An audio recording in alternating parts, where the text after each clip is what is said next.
I'm Emily, just a regular girl working as a florist in a big city shop. Life's pretty straightforward for me, wake up, work with flowers, and sleep. But, let me tell you about the day that kinda turned everything on its head. It was a regular morning with the sun shining bright and the shop bustling with the usual crowd when he walked in. This guy, Tom, was a new face, probably in his late 20s, dressed sharp, and carried himself like he owned the place. He walked straight up to me with a confident stride. "Hey, I need a bouquet, something real special," Tom said, scanning the store, but keeping a casual tone. I put together a mix of vibrant roses, delicate lilies, and some exotic orchids, making sure every stem was perfect. Handing over the bouquet, I couldn't help but add, "Whoever's getting this is super lucky. You sure know how to pick 'em." He chuckled, a bit of a smirk playing on his lips. "Oh, it's not for a lady friend, if that's what you're thinking. It's for my mom. Her birthday." I felt my cheeks heat up a bit. "Oh, right. That's sweet of you." "Yeah, well, she deserves it," he said, his tone softening. "How much do I owe you?" After watching him leave, I shook off the awkwardness and went back to work. But guess what? The next day, just as I was arranging a new batch of tulips, Tom popped back in. This time, he had a different look in his eye. "Hey, Emily, right? I was here yesterday," he started, like I could forget. "Yeah, I remember. Need another bouquet today?" I asked, wiping my hands on my apron. "Nope, not today. Actually, I was wondering if you'd like to grab coffee with me. There's a nice place just around the corner. My treat," he said, his gaze steady. I hesitated for a moment, not really sure what to make of it. Like a date? "Yeah, why not? Could be fun." He shrugged, looking casual, but hopeful. I figured why not, it's just coffee. Sure, let me grab my bag. That coffee turned into dinner, and dinner turned into late-night talks. Tom was charming, no doubt about that. He worked for some big tech company downtown, knew a lot about a lot, and made sure our cups were never empty. Before I knew it, I was laughing more than I had in months, and he was right there with me, matching my smiles with his own. After that first coffee date, things with Tom really took off faster than I expected. He was always popping into the shop or texting me to see when I was free. He liked making plans on the fly, and I guess I liked that about him, kept things exciting. "So, what's the plan for tonight?" I asked one evening as we left the coffee shop, the city lights starting to flicker on around us. "Thought we might catch a movie, then grab some dinner. How's that sound?" Tom replied, his hands tucked into his jeans pockets. "Sounds perfect." I smiled, happy to spend another night out with him. Movie nights turned into concert weekends, and dinners turned into midnight walks along the river. It was like we couldn't get enough of each other. Tom was all about the grand gestures too. He surprised me one night after a particularly rough day at work. "Hey, you look like you could use a break," he said as he walked into the shop, a mischievous grin on his face. "Yeah, today's been crazy. What's up?" I wiped my forehead, dropping a bunch of wilted daisies into the bin. "I think you need a change of scenery. How about we drive up to the coast this weekend? Just you and me?" He leaned on the counter, his eyes sparkling. I couldn't believe it. "Really? Like a mini vacation?" "Why not? We both could use some fresh air, and I know a great little place by the beach," he said, looking hopeful. That weekend getaway was something out of a dream. The beach was beautiful, the food was amazing, and Tom, he was perfect. We talked about everything under the sun, from our crazy childhood stories to our hopes for the future. It was during one of those deep conversations, under a sky full of stars, that he caught me off guard. "Emily, I've been thinking," he started, his voice serious for once. "Yeah?" I turned to face him, the sea breeze playing with my hair. "I don't want to scare you off or anything, but I think I'm falling for you. Hard." He took my hand, squeezing it gently. I felt my heart skip a beat. "Tom, I feel the same way." His smile then was enough to light up the darkest night. "Good, because I have something else to ask you." And just like that, a few weeks later, he was down on one knee, right there in the middle of my flower shop, with a ring that sparkled like his eyes did when he smiled. "Emily, will you marry me?" he asked, the shop filled with the scent of roses and lilies. It felt surreal, like a scene from one of those romantic movies we used to watch. But it was real, it was happening to me. "Yes, Tom, of course, I will." The cheers from my coworkers erupted around us, and Tom swept me into his arms, spinning me around. It was magical, unbelievable, and everything felt just right. When we told our families, they were over the moon. His parents hugged me tight, already calling me their daughter. My parents were just as thrilled, talking about wedding plans and how they'd always hoped I'd find someone who made me smile like Tom did. Life after the wedding was bliss, at least, for a little while. But things started to shift when we found out I was pregnant. It should have been the happiest news, and it was, at first. Both our families were ecstatic, showering us with congratulations and gifts. But the reality of pregnancy hit me like a truck, and not in a good way. I started getting sick a lot. And I mean a lot. It wasn't just morning sickness, it was all day, can't get out of bed, can't smell anything without gagging sickness. I tried to keep working at the flower shop, but the scents that used to bring me joy were now my worst nightmare. One day, I was trying to arrange a bouquet when the nausea hit hard. I barely made it to the back room before I threw up. The decision to go on unpaid maternity leave wasn't easy. I knew it put us in a tight spot financially, but I had hoped Tom would understand. Turned out, I was half right. The day I told him about my decision, I could see the change in his demeanor instantly. His usual warm eyes went cold, and his voice had an edge I hadn't heard before. "Unpaid leave? Are you serious, Emily? How are we supposed to handle the bills with you not working?" he snapped, pacing back and forth in our tiny living room. I tried to stay calm, though inside, I was trembling. "I can't work, Tom. You've seen how bad it's gotten. And it's not like I want to be sick." His frustration boiled over, and he threw his hands up in the air. "So what, I'm supposed to just handle everything? What are you going to do all day, sit around while I bust my ass?" I flinched at his tone, feeling a sting behind my eyes. "I'll do what I can at home. I can still handle some chores, maybe start some freelance floral design from the house." "Great, Emily, really great. As if those little gigs are going to cover anything. We need real money." He cut me off, his voice laced with sarcasm. I felt so helpless and trapped, watching the man I loved turn into someone I barely recognized over money issues and my health problems. It was like a bad dream, and I kept hoping I'd wake up. "Tom, please, let's just try to work this out. We're going to be parents. We need to support each other," I pleaded, reaching out to him. He looked at my hand, then at me, his anger slowly fading into resignation. I know. I'm sorry, Em. I'm just stressed, that's all." But the apologies didn't change the situation. The days were long, filled with discomfort and loneliness, as Tom buried himself in work, leaving me to deal with the pregnancy and the house as best as I could. As the weeks passed, my pregnancy only got tougher, and the chasm between Tom and me widened. My days blended into a continuous loop of discomfort and failed attempts at normalcy. Trying to keep the house together was becoming a nightmare. One evening, Tom came home to find me on the couch, a cold cloth over my forehead, trying to stave off another wave of nausea. The sight seemed to set him off instantly. "Still on the couch, Emily? I thought you were going to handle the chores today," he said, his voice sharp, tinged with irritation. I sat up, feeling a surge of dizziness as I did. "I tried, Tom, I really did. But the smells, everything just makes me sicker. I can't stand for too long without feeling like I'll pass out." He threw his keys on the table with a clatter. "You know, when you said you'd handle things at home, I actually thought you meant it. But every day, I come back to this." I felt a sting at his words, a mix of guilt and frustration building inside me. "I am trying. But doing the dishes, cooking, it all just makes me feel worse." "I can't help it, Tom."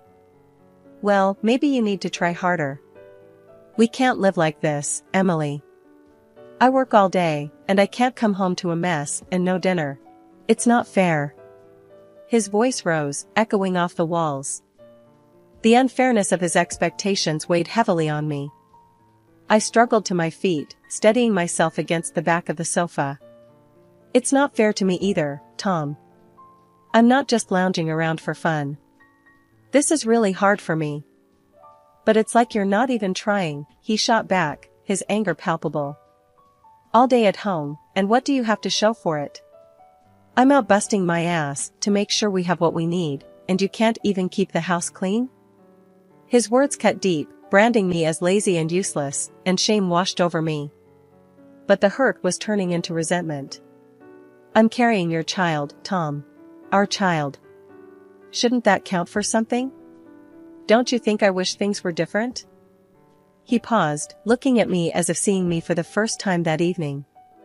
I know it's tough, but you calling it tough doesn't make our life any easier. I need more from you, Emily. The room felt colder, the air between us thick with unsaid things. I'm doing the best I can, I whispered, my voice breaking. His face hardened. Well, maybe your best isn't good enough. That night, as I lay in bed alone, his words replayed in my mind. I thought about reaching out to my parents or his, but I couldn't bring myself to worry them or admit how bad things had gotten. The idea of leaving, of taking refuge with my family in another city, flickered in my mind like a distant lighthouse. Yet, the thought of making such a big decision on my own was daunting. By the time I scheduled another appointment with my doctor, the tension at home was unbearable. Tom's patience was thinning by the day, and I was at my wits' end trying to balance my health with his expectations. Sitting in the waiting room, I practiced what I'd say to the doctor, hoping he might offer some kind of solution or at least validate what I was going through. When Dr. Lee called us into his office, I felt a mix of relief and anxiety. Emily, how are we feeling today? Dr. Lee asked as he ushered us in. I glanced at Tom, who seemed disinterested, his eyes fixed on his phone. Not great, honestly. The nausea is really bad, and it's causing some problems at home, I admitted, my voice shaky. Dr. Lee frowned, concerned. Nausea can be tough, especially if it's severe. Tom, are you aware of how this is impacting Emily? Tom looked up, slightly annoyed. Yeah, I know it's bad. But we all have our burdens, right? I work all day, and I come home to more stress. It's hard all around. The doctor nodded, his expression serious. Yes, it's hard for both of you. But it's important to understand that what Emily is experiencing is not within her control. It's a physical reaction to pregnancy hormones. Some women have it worse than others. Yeah, but how long is this supposed to last? I mean, is there something she can do to just get over it? Tom's frustration was evident. Dr. Lee took a deep breath, choosing his words carefully. Unfortunately, it varies. Emily, we can try a few different medications to help manage the symptoms. It's not about getting over it, but managing it so she can have some quality of life. I nodded eagerly, grateful for any help. That sounds good, anything to help ease this. Tom shrugged, not fully convinced. So, what? Are these meds going to fix everything? Can she start doing more around the house then? It's not a cure, Dr. Lee explained patiently. It's to help her cope better. As for household duties, it might be wise to adjust your expectations during this time. Pregnancy isn't a one-size-fits-all situation. Tom sighed loudly, his impatience showing. So I'm supposed to just keep handling everything? This isn't what I signed up for. The room went silent for a moment, the tension thick. Dr. Lee looked between us, his expression softening. Tom, this is a temporary phase. It's a time when support is crucial. Perhaps, considering some temporary help at home could relieve some of the pressure.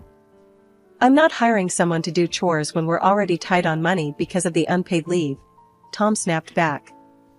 Dr. Lee tried again to explain, emphasizing the reality of my symptoms and the need for empathy and support. Tom, understanding and patience are vital here. It's not about one person doing more or less, it's about adapting to challenges together. However, despite Dr. Lee's efforts, Tom's frustration seemed only to grow. He stood abruptly, shaking his head. This is all just excuses, isn't it?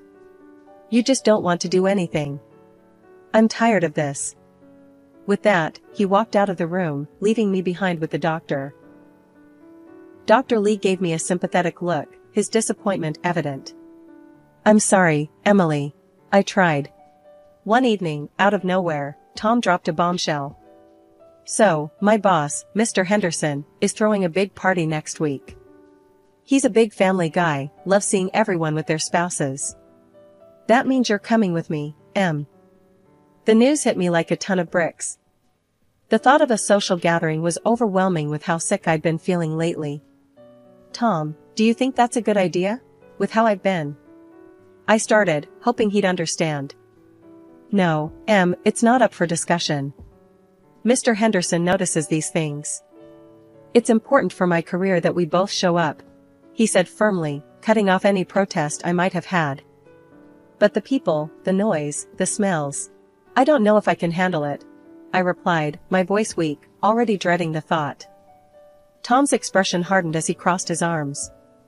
You have to, Em. It's important for my career. Can't you just try to hold it together for a few hours? The drive to the venue was tense, with Tom going over his talking points, while I tried to steady my breathing and calm my churning stomach. When we arrived, the blast of music from inside the venue hit me like a physical wave, and the mingled perfumes and food odors made my head spin. Remember, smile and try to look like you're having a good time, Tom whispered as we entered, his grip on my arm a bit too tight. I nodded weakly, managing a smile as a few of Tom's colleagues came over to introduce themselves. They were all smiles and handshakes, but all I could focus on was the overwhelming scent of perfume and food. It wasn't long before I felt the nausea rise, fast and unforgiving. Tom, I need to step outside for a bit, I murmured after a particularly strong wave of nausea hit me. Not now, Emily, he hissed, barely looking at me. Just hold on until after dinner, please. Trying to blend into the background, I sipped on some water, hoping to settle my stomach. But it was no use. Halfway through the dinner, I could feel a cold sweat break out over my forehead, and I knew I couldn't hold back any longer. I stood abruptly, my chair scraping loudly against the floor. Tom, I need to go. Now, I said, my voice urgent. Tom looked at me, frustration and embarrassment coloring his features. Can't you see I'm in the middle of something here? He snapped quietly, his teeth clenched. I'm going to be sick, I whispered, feeling the room spin as people turned to look. Without waiting for him, I rushed toward the bathroom, but didn't make it. Right there, in front of all those people, my body gave up, and I was violently sick. The room went silent, save for the horrible sound of my embarrassment. When I finally stopped and looked up, tears of humiliation stinging my eyes, Tom was by my side, but his look was not one of concern. You just had to make a scene, huh? He muttered, helping me up not out of kindness, but to get me out of sight. He grabbed my arm, his grip tight and painful, and dragged me into the corridor. Look what you've done. You're a pretender, Emily. Always making excuses. He yelled, his face inches from mine. I tried to pull away, feeling overwhelmed and scared. Tom, please, I'm really sick. Enough. I'm sick of your excuses. Get out of here on your own. I'm done dealing with this tonight, he shouted. He shoved me towards the exit, pushing me several times as I stumbled. Finally, he threw me into the hallway and stormed off. I leaned against the wall, gasping for air, my body weak from nausea and my heart breaking from his cruelty. Leaning against the wall of the corridor, I felt utterly humiliated and abandoned. My tears were just starting to dry when I heard footsteps approaching. An elderly man, whom I hadn't noticed before, came up to me, his expression concerned. I heard some yelling. What happened here? He asked in a stern but caring voice. I couldn't hold it in anymore. The tears started again, and I found myself pouring out everything. My husband, he just doesn't understand. He thinks I'm pretending to be sick because of the pregnancy. He left me here after I got sick in front of everyone. The man's face turned sharply stern as he listened. What's your husband's last name? He asked with an intensity that made me shiver. Morris. Tom Morris, I managed to say through sobs. His demeanor softened a bit as he nodded, understanding the situation better. Come with me, he said gently, leading me to a quieter part of the venue, away from the noise and the overwhelming smells. He found an empty table, pulled out a chair for me, and handed me a glass of cool water. Sitting there, sipping water, helped me calm down a bit. The man remained with me, ensuring I was all right. Soon, the solemn part of the party began, and he excused himself saying he had to take the stage. I watched as he walked up, and to my shock, the crowd erupted into applause. The man, now at the podium, started praising his employees for their commitment to family values. Then, his tone changed, and he started talking about respect for one's spouse. There is a man here, he said, turning to look directly at Tom, who has failed to show the respect and support a husband should to his wife.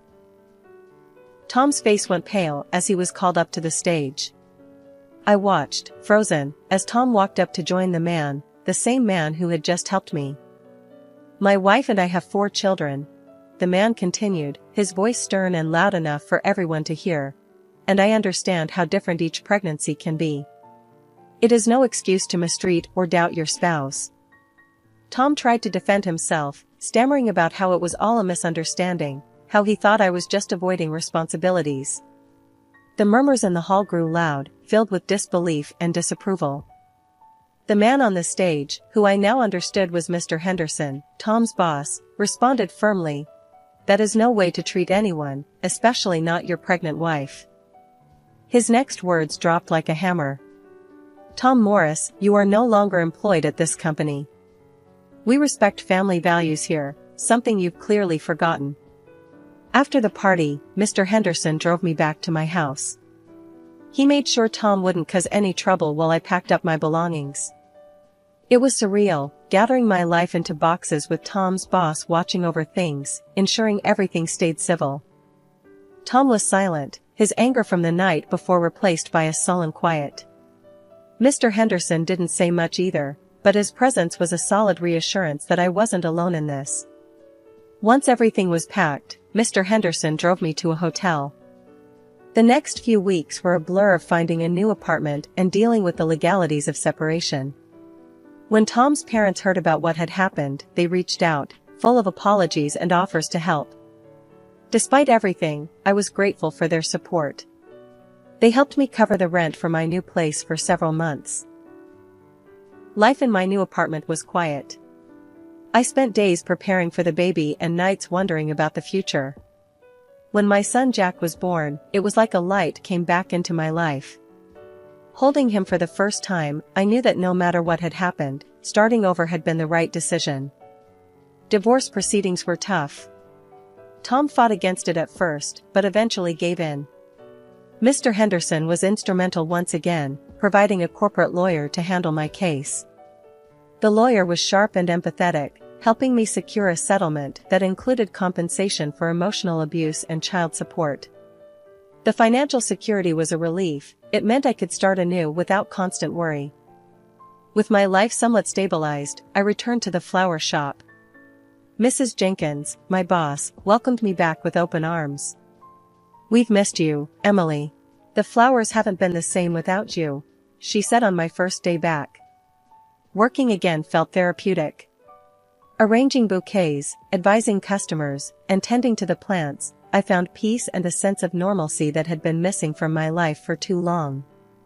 One afternoon, while arranging a particularly beautiful set of roses, my phone rang. It was Mr. Henderson checking in. Just wanted to see how you and Jack are doing, Emily, he said, his voice warm over the phone. We're doing well, thank you. Back at work, and it feels right, I responded, smiling as I snipped the stem of a rose. That's great to hear. Remember, you ever need anything, I'm just a call away.